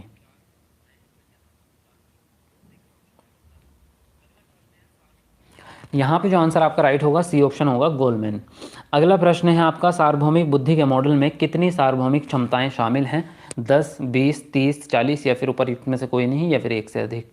तो मैं आपको बता दूं सार्वभौमिक सिद्धांत जो है, सार्वभौमिक बुद्धि के सिद्धांत में केवल एक ही विशेषता है, इसको इकाई मानते हैं वो। जैसे हार्वर्ड गार्डनर जो है वो बुद्धि को 9 प्रकार की मानते हैं, तो वो कहते हैं कि बुद्धि के अंदर 9 क्षमताएं हैं, 9 विशेषताएं हैं। तो सार्वभौमिक बुद्धि का मॉडल कहता है कि सबके अंदर एक ही बुद्धि होती है, एक प्रकार की, इसलिए यहाँ पे आंसर राइट होगा उपर्युक्त में से कोई नहीं, ई वाला। अगला प्रश्न यहाँ पर आपका विद्यार्थियों की सीखने की कठिनाइयों की पहचान करने के लिए किस प्रकार के आकलन का उपयोग किया जाता है। फर्स्ट ऑप्शन है आपका योगात्मक आकलन, दूसरा रचनात्मक आकलन, तीसरा बेंचमार्क आकलन, चौथा नैदानिक आकलन, या फिर इनमें से कोई नहीं।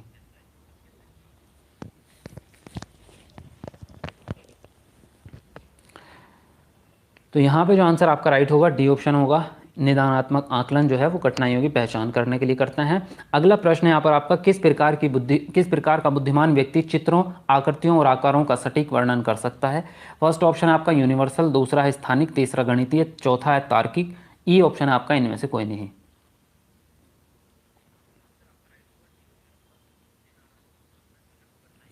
तो यहाँ पे जो आंसर आपका राइट होगा बी ऑप्शन होगा स्थानिक बुद्धि, क्योंकि यहाँ पे चित्रों, आकृतियों और आकारों वगैरह का जो होता है वो स्थानिक में आता है, ठीक है। चलिए आगे बढ़ते हैं। अगला प्रश्न है बच्चों की किस आयु वर्ग के लिए शिक्षा का अधिकार अधिनियम मौलिक अधिकार है, जो 2009 वाला है। तो 5 से 15 साल, 6 से 12 साल, 6 से 14 साल, या फिर 6 से 16 साल, या उपर्युक्त में से कोई नहीं। बताएंगे सब लोग फटाफट से। तो ये है आपका 6 से 14 साल तक के बच्चों को फ्री शिक्षा दी जानी चाहिए। शिक्षा का अधिकार अधिनियम में इसी एज ग्रुप की बात की गई है। अगला प्रश्न है आपका, निम्नलिखित में से कौन सा बचपन के दौरान बौद्धिक विकास की विशेषता है? फर्स्ट ऑप्शन है आपका स्वायत्तता की भावना विकसित होने लगती है। दूसरा है आपका दूसरों के साथ सहयोग करना सीखना। तीसरा है आपका मूर्त सामग्री से संबंध में तर्क विकसित होता है। और डी है आपका कि अपने कार्यों की सामाजिक स्वीकृति चाहता है। या फिर उपर्युक्त में से कोई नहीं, या फिर एक से अधिक। तो बताएंगे यहाँ पर कौन सा ऑप्शन आपका राइट होगा।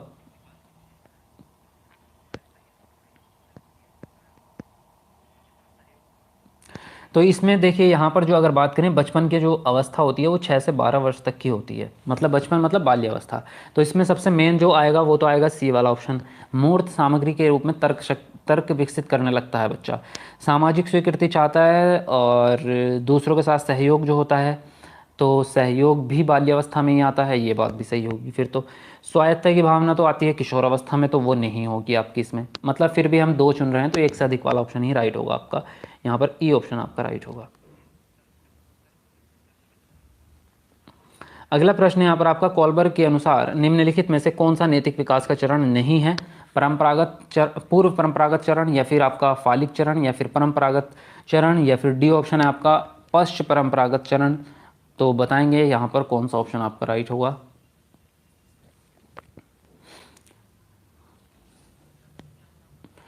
हाँ, तो यहाँ पे जो आंसर आपका राइट होगा सेकंड ऑप्शन होगा। ये जो है नैतिक विकास में कहीं भी नहीं है, 3 ही चरण है। आगे बढ़ते हैं। अगला प्रश्न यहाँ पर आपका, बुद्धि और विकास के बारे में निम्नलिखित में से कौन सा कथन सही नहीं है? फर्स्ट ऑप्शन है आपका, बुद्धि आमतौर पर मात्रात्मक परिवर्तनों को संदर्भित करता है, जबकि विकास गुणात्मक परिवर्तनों को संदर्भित करता है। दूसरा ऑप्शन है आपका, वृद्धि पर्यावरण का एक कार्य है। दूसरा है, वृद्धि विकास के बिना संभव नहीं है।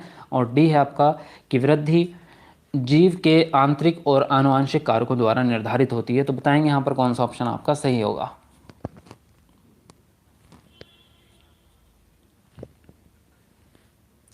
देखो यहाँ पे बात करें, अगर पहले ऑप्शन की हम बात करें कि वृद्धि आमतौर पर मात्रात्मक परिवर्तन है जबकि विकास गुणात्मक, ये गलत हो गया आपका। क्योंकि मात्रात्मक तो है वृद्धि, ये बात सही है, वृद्धि को नापा जा सकता है, लेकिन जो विकास है वो केवल गुणात्मक नहीं है, वो मात्रात्मक और गुणात्मक दोनों है। तो इसलिए पहला गलत है। वृद्धि पर्यावरण का एक कार्य है, तो ये भी गलत है, क्योंकि वृद्धि जो है वो पर्यावरण और आनुवंशिकता दोनों पर डिपेंड करती है। वृद्धि विकास के बिना संभव नहीं है, यह कथन पॉजिटिव है। वृद्धि जीवन के आंतरिक और आनुवंशिक कारकों, ये गलत है, केवल आंतरिक आनुवंशिक कारकों पर नहीं बल्कि वातावरण कारकों पर भी निर्भर करेगा।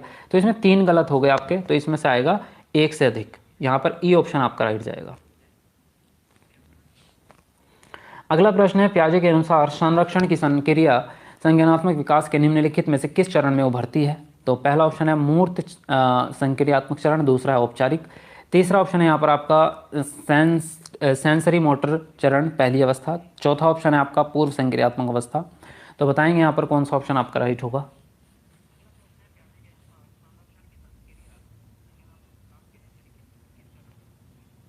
तो यहाँ पे जो आंसर आपका करेक्ट होगा मूर्त संक्रियात्मक चरण होगा, तीसरी अवस्था में आती है आपकी जो संरक्षण की जो प्रक्रिया है। अगला प्रश्न है आपका, निम्नलिखित में से कौन सा किशोरों के बारे में एक रूढ़िबद्ध धारणा नहीं है? तो फर्स्ट ऑप्शन है वे विद्रोही होते हैं, दूसरा है उनके पास अत्यधिक कल्पना होती है, तीसरा है आपका वे दिखने में अजीब होते हैं, डी ऑप्शन है वे लापरवाह होते हैं, या फिर उपयुक्त में से कोई नहीं।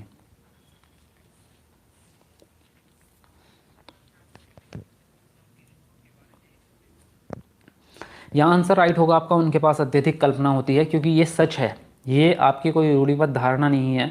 आपके जो है किशोरावस्था में कल्पना होती है, अच्छी होती है, ये पॉजिटिव है, बाकी के जो है वो आपके नेगेटिव पॉइंट हैं। ठीक है, आगे प्रश्न है आपका, निम्नलिखित में से कौन सा कारक सामाजिकरण का विरोध करता है? फर्स्ट ऑप्शन है असुरक्षा, दूसरा नकल, तीसरा पहचान, डी ऑप्शन है सहयोग, या फिर इनमें से कोई नहीं।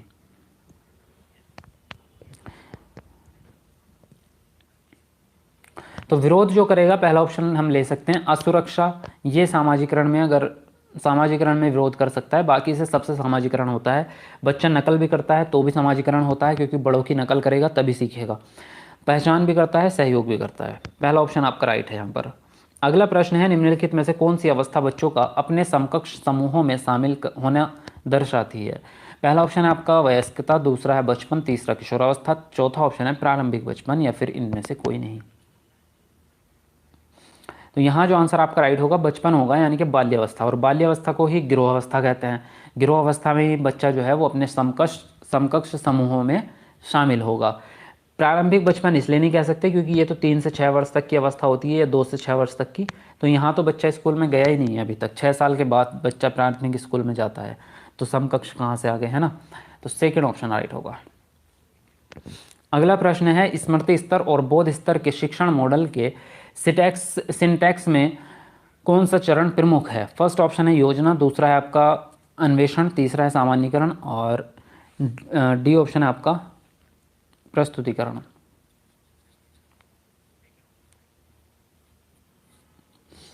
तो यहाँ पर जो है स्मृति स्तर और बोध स्तर दोनों ही में सामान्यीकरण जो है वो सबसे मेन चरण है, यहाँ पर प्रमुख है। सी ऑप्शन आपका यहाँ पर राइट होगा। सीखी गई चीज़ को दूसरी जगह लागू करना। 72वां प्रश्न है आपका, एक डिस्लेक्सिक शिक्षार्थी निम्नलिखित में से किससे पीड़ित होता है? तो फर्स्ट ऑप्शन है आपका भाषा प्रसंस्करण में कठिनाई, दूसरा है गणितीय गणना करने में कठिनाई, तीसरा है शारीरिक संतुलन बनाए रखने में कठिनाई, डी है आपका लिखने में कठिनाई, ई है आपका उपर्युक्त में से कोई नहीं या फिर एक से अधिक। तो यहाँ आंसर जो राइट जाएगा आपका ई ऑप्शन ही जाएगा, उपर्युक्त में से कोई भी नहीं है, क्योंकि जो डिस्लेक्सिया है वो पढ़ने से संबंधित होता है, जबकि इन कहीं में भी पढ़ने से संबंधित कठिनाई का जिक्र नहीं किया है। अगला प्रश्न है आपका कि रेटिंग स्केल का निम्नलिखित में से कौन सा रेटिंग पैमानों की सीमा है? फर्स्ट ऑप्शन है आपका रेटिंग पैमाने कम समय लेने वाले होते हैं, बी ऑप्शन है आपका मानवीय निर्णयों पर आधारित रेटिंग व्यक्तिगत पूर्वाग्रहों के कई स्रोतों के अधीन होती है, सी ऑप्शन आपका रेटिंग पैमानों का उपयोग उन मूल्यांकनकर्ताओं के साथ किया जा सकता है जिनके पास न्यूनतम प्रशिक्षण है, डी ऑप्शन है आपका रेटिंग पैमानों का उपयोग बड़ी संख्या में उद्दीपनों के साथ किया जा सकता है, ई आपका उपयुक्त में से कोई नहीं है। तो यहाँ पर कौन सा ऑप्शन आपका राइट हो सकता है?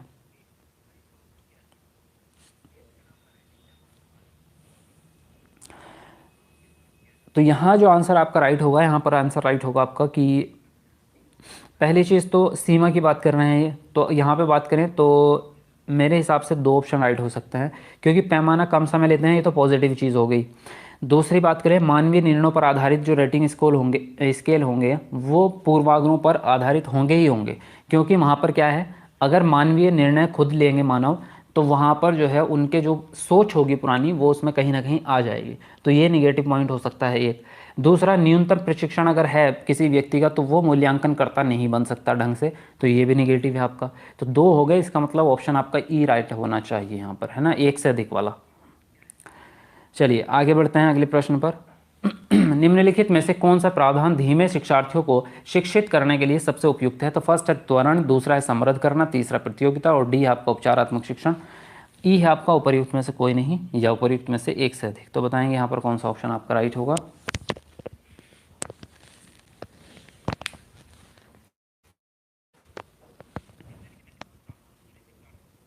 तो यहाँ जो आंसर आपका राइट होगा डी ऑप्शन होगा, उपचारात्मक शिक्षण। जो धीमी गति से सीखते हैं बच्चे, उनके लिए उपचारात्मक शिक्षण जो है वो इम्पोर्टेंट होता है। अगला प्रश्न यहाँ पर आपका कि शिक्षक अधिकार अधिनियम 2009 शिक्षक के लिए प्रति सप्ताह काम के कितने न्यूनतम घंटों को निर्दिष्ट करता है? 40 घंटे, 45 घंटे, 50 घंटे, 55 या फिर कोई इनमें से कोई भी नहीं है। तो कौन सा ऑप्शन आपका राइट होगा? यहाँ पे आंसर जो राइट होगा आपका 45 घंटे होगा। 2009 शिक्षा के अधिकार अधिनियम में 45 घंटे की मांग की गई है, ठीक है। अगला प्रश्न है आपका, पत्राचार के माध्यम से सीखना एक प्रकार की आजीवन शिक्षा है या फिर औपचारिक शिक्षा है या फिर अनौपचारिक शिक्षा है या फिर गैर औपचारिक शिक्षा है? तो कौन सी होगी?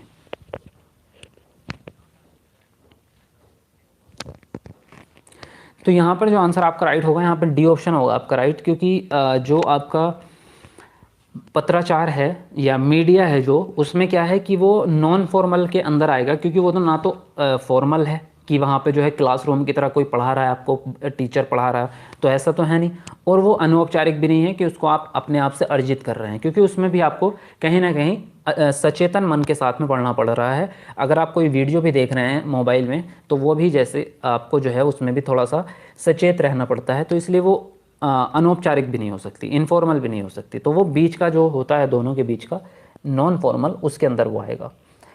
आगे बढ़ते हैं, अगला प्रश्न है आपका गुम पाठ्यक्रम हिडन करिकुलम का जनक किसे माना जाता है? तो फर्स्ट ऑप्शन है आपका फिलिप डब्ल्यू जैक्सन, दूसरा है अब्राहम मास्लो, तीसरा है आपका लिब वाइगोत्स्की और डी ऑप्शन है आपका गीजो भाई बर्डेगा। तो बताएंगे कौन सा ऑप्शन आपका राइट होगा।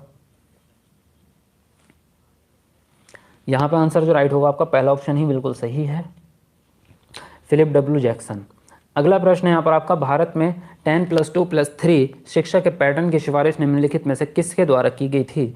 फर्स्ट ऑप्शन है राधाकृष्ण आयोग, बी ऑप्शन है आपका माध्यमिक शिक्षा आयोग, तीसरा है आपका कोठारी आयोग, डी है आपका राष्ट्रीय शिक्षा नीति 1986 और ई है आपका उपर्युक्त में से कोई नहीं। तो यहाँ जो आंसर आपका राइट होगा यहाँ पे होगा राष्ट्रीय शिक्षा नीति 1986। आगे बढ़ते हैं, अगला प्रश्न है दर्शन शास्त्र में एक्सियोलॉजी निम्नलिखित में से किससे संबंधित है। तो पहला ऑप्शन है तत्व या यथार्थ, दूसरा है ज्ञान, तीसरा है मूल्य और चौथा है तर्क, या फिर इनमें से कोई नहीं। तो यहाँ जो आंसर राइट होगा सी ऑप्शन होगा, मूल्य पर आधारित है, वैल्यूज पर।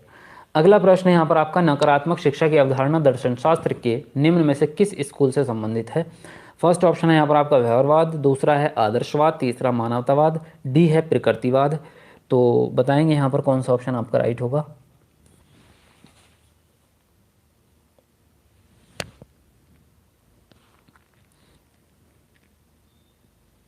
तो यहाँ पे जो आंसर आपका राइट है यहाँ पर प्रकृतिवाद को माना गया है, डी ऑप्शन आपका राइट दिया गया है आंसर की में। अगला प्रश्न है यहाँ पर आपका, शिक्षण की परियोजना पद्धति दर्शन शास्त्र के निम्न में से किस स्कूल द्वारा प्रतिपादित की गई है। तो फर्स्ट ऑप्शन है प्रकृतिवाद, दूसरा है आपका मानवतावाद, तीसरा है आदर्शवाद और डी ऑप्शन है व्यवहारवाद। ई ऑप्शन है आपका उपयुक्त में से कोई नहीं। तो यहाँ पर कौन सा ऑप्शन राइट होगा बताएंगे आप लोग। देखिए यहाँ पर जो आंसर आपका राइट होगा, यहाँ पर एक्चुअल में तो रचनावाद ऑप्शन होना चाहिए, यहाँ पर रचनावाद है नहीं यहाँ पर दिया हुआ, क्योंकि जो आपका परियोजना पद्धति है उसमें बच्चे खुद से ही ज्ञान का निर्माण करते हैं, सबसे मेन पॉइंट तो ये है।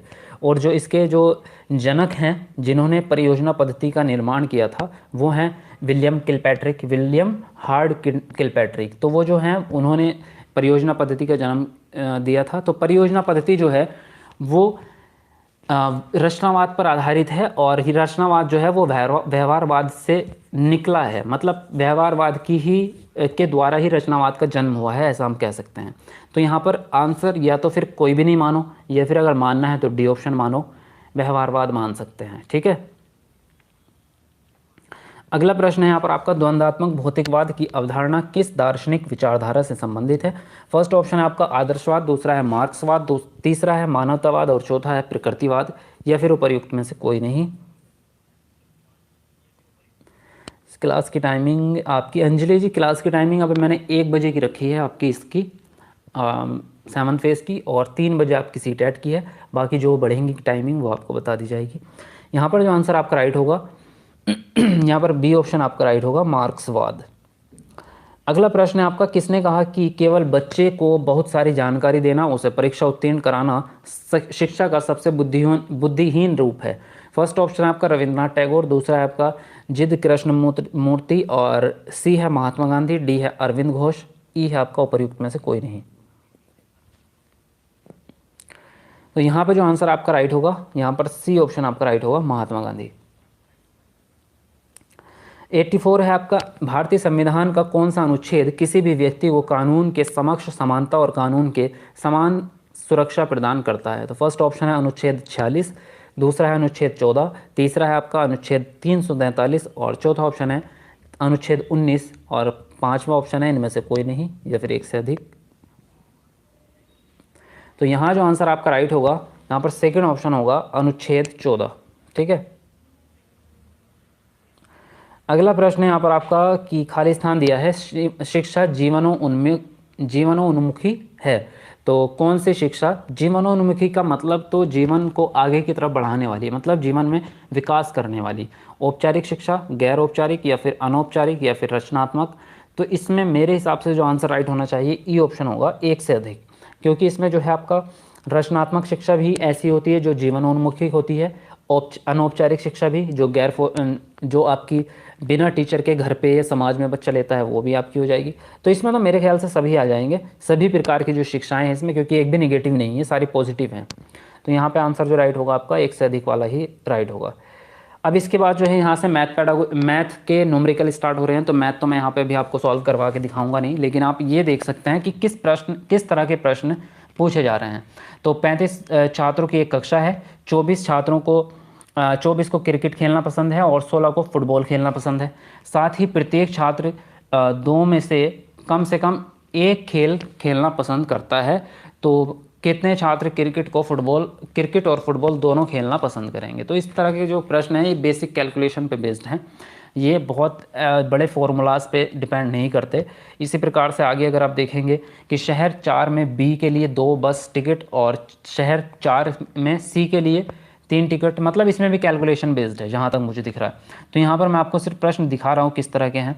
उसके बाद ये रीजनिंग जो है इस तरह की है कि अनुक्रम QN और क्वेश्चन मार्क दिया है, तो ई में लुम अक्षर है। तो यहाँ पर जो है इस तरह से जो है प्रश्न बनाए गए हैं। इसको यहाँ पर आप देख सकते हैं। मैं आपको बता दूं गणित के जो हैं और रीजनिंग के इसमें जो है 10 सवाल हैं और गणित के भी 10 सवाल हैं, ठीक है। यहाँ पर जो है क्वेश्चन नंबर आपका यहाँ तक 105 तक जो है 86 से 105 तक आपके गणित और रीजनिंग दिया गया है। तो ये आपके जो है लगभग आपके कितने हुए 20 नंबर हो गए। उसके बाद यहाँ से 106 नंबर से जो है आपका बेसिक साइंस के क्वेश्चंस इसमें दिए गए हैं। देखिए धातु वगैरह के बारे में, तो इसको हम ईवीएस और प्लस साइंस दोनों मान सकते हैं। हालांकि ये जीएस के अंदर ही आएगी। टोटल जो आपका बेसिक साइंस है वो भी जीएस के अंदर आएगा, जो आपका भूगोल है, इतिहास है वो भी, और राजनीतिक शास्त्र है, संविधान वो भी। तो ये सब मिला के आपका जीएस बनता है। तो इसलिए उन्होंने जो है इसको ऐसा खुल के नहीं बताया है कि जीएस के अंदर कौन कौन से सब्जेक्ट दे रहे हैं, लेकिन यहाँ से आप अंदाज़ा लगा सकते हैं कि कौन कौन से सब्जेक्ट आ सकते हैं, ठीक है। तो साइंस के कितने क्वेश्चन हैं आपके इसमें देख लेते हैं। यहाँ पे स्टार्ट हुआ है आपका 106 से, और ये आपका लगभग जो है 106 से 120 तक जो है यहाँ पर देखिए ये भी आपका है। और सिरका की संरचना, देखिए निम्नलिखित में से कौन सी सिरके की संरचना है, बेसिक विज्ञान पूछा गया है आपसे, छोटी कक्षाओं वाला, 5, 6, 7 कक्षाओं वाला। उसके बाद यहाँ से भौगोलिक स्टार्ट हुआ है।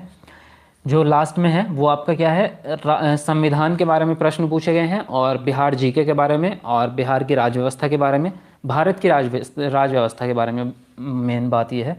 देखिए तो इस तरह के प्रश्न हैं, जैसे कि यहाँ पर पूछा है आपसे कि बिहार के निम्नलिखित जिलों में से किस जिले में धारवाड़ चट्टानें नहीं हैं। तो यहाँ पर इस तरह का है, तो आपका कैमूर जिले में नहीं है, यहाँ पर डी ऑप्शन राइट हो गया। इस तरह के प्रश्न आपसे पूछे गए हैं बिहार के बारे में, ठीक है। यहाँ पे आपसे ये पूछा गया देखो कि निम्नलिखित प्रशासनिक प्रभागों में से किसके पास सबसे कम जिले हैं। तो सबसे कम जिले किसके पास है, भागलपुर के पास, आई थिंक भागलपुर में है।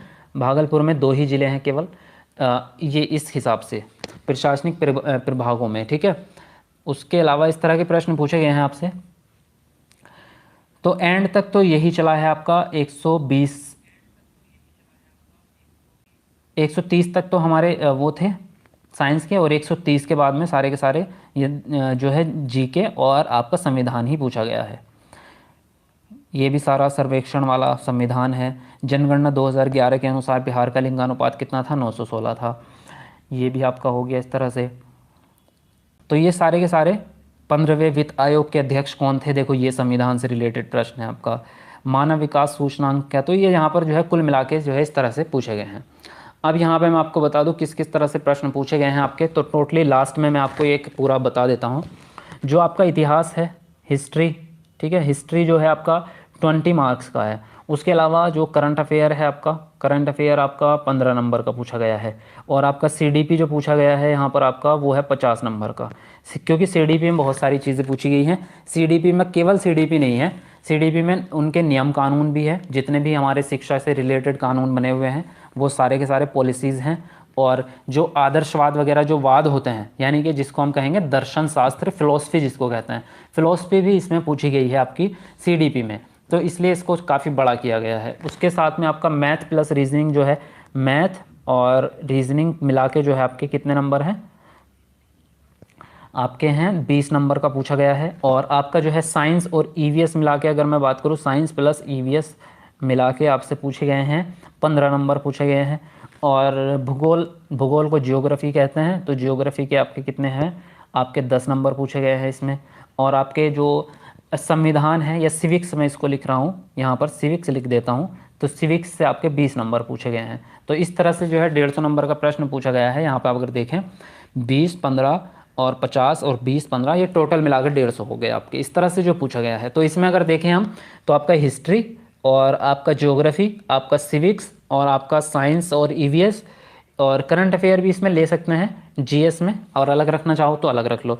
तो कुल मिला के हिस्ट्री 20 नंबर का, 20 नंबर का सिविक्स, 10 नंबर का ज्योग्राफी हो गए 50 नंबर, 50 और साइंस ईवीएस मिला के 15 नंबर, 65 नंबर और 65 और करंट अफेयर मिला के 15, 70 नंबर का केवल आपका जो है इसमें जीएस है, जनरल स्टडीज 70 नंबर का। अब मसला ये है कि जो आपका पेपर होगा, जो अब जो 7th फेज़ का पेपर होगा वो 150 नंबर का होगा या केवल आपका जो है 100 नंबर का होगा, ये भी मसला है। क्योंकि जो उन्होंने पहले न्यूज़ दी थी उसमें 100 नंबर बताए हैं। तो अगर 100 नंबर देंगे तो सब्जेक्ट तो सेम ही रहेंगे, बस वो क्या करेंगे, इनको थोड़ा कम कर देंगे। जैसे सीडीपी 50 नंबर की, तो फिर आपका जो है 25-30 नंबर की ही पूछेंगे या फिर 20 नंबर की पूछेंगे। और जैसे कि इतिहास 20 नंबर का पूछा है तो फिर 15 नंबर कर देंगे या 10 नंबर कर देंगे, लेकिन पूछेंगे वो सारे ही सब्जेक्ट, ठीक है। लेवल भी आपका लगभग सेम ही रहेगा। तो चलिए वीडियो को लाइक शेयर ज़रूर करना, और जो लोग नए हैं तो चैनल को सब्सक्राइब कर लो। और साथ में मैं आपको एक वीडियो बताऊंगा जो कि आप देख सकते हैं, बहुत इंपॉर्टेंट वीडियो है। और नोट्स के लिए आप नंबर पर मैसेज करके नोट्स ले सकते हैं। बिहार 7th फेज़ के कंप्लीट नोट्स आपको मिल जाएंगे इस नंबर पर, व्हाट्सअप पे मैसेज कर देना। ये पेड नोट्स हैं, यहाँ पे आपको सारे पेड मिल जाएंगे नोट्स, ठीक है।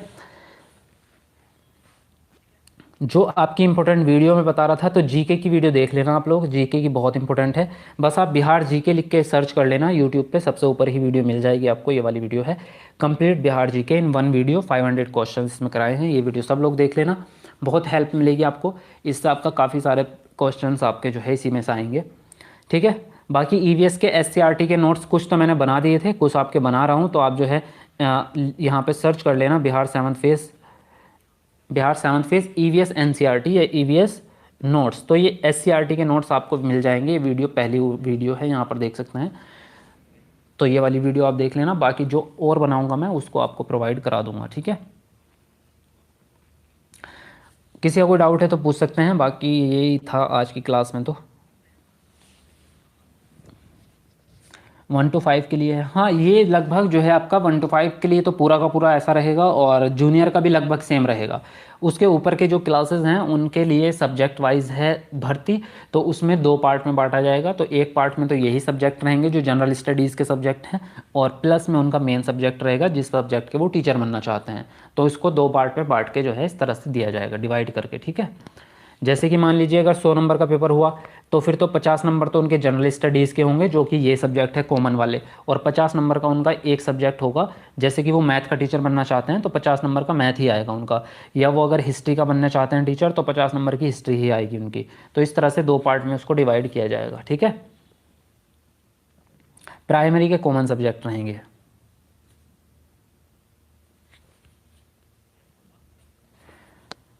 चलिए ठीक है, तो मिलते हैं आपको नेक्स्ट क्लास में। तब तक के लिए बाय बाय, टेक केयर।